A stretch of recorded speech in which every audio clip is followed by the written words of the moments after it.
Once the Queen's coffin is brought to London, it will be kept in Westminster Hall, in the Houses of Parliament, for 4 days before her burial.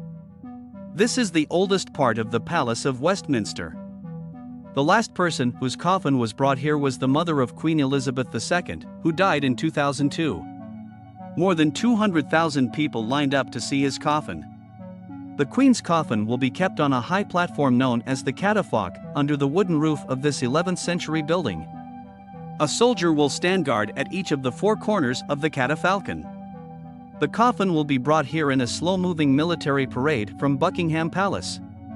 Members of the royal family will also attend the parade. The public will be able to watch the ceremony from the streets around and on the big screens that are expected to be installed in the parks. Upon arrival at Westminster Hall, the royal crest, imperial crown, scepter and orb will be placed on top of the coffin.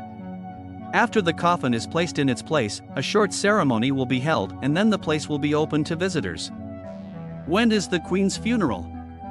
A state funeral for the Queen is expected within 2 weeks at St. Peter's Church, located inside the Palace of Westminster.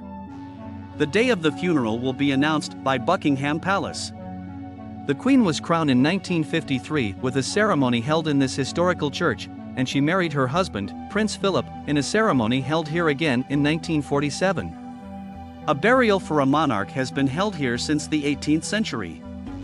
But the Queen Mother's funeral in 2002 was held in this church.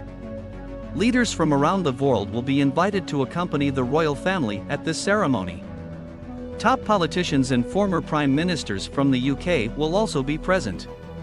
The day of the ceremony will begin with the transport of the Queen's coffin from Westminster Hall to the church. The coffin will be transported in a Royal Navy gun carriage. This gun carriage was last seen at the funeral of Prince Philip's uncle, Lord Mountbatten, in 1979, towed by 142 Royal Navy sailors.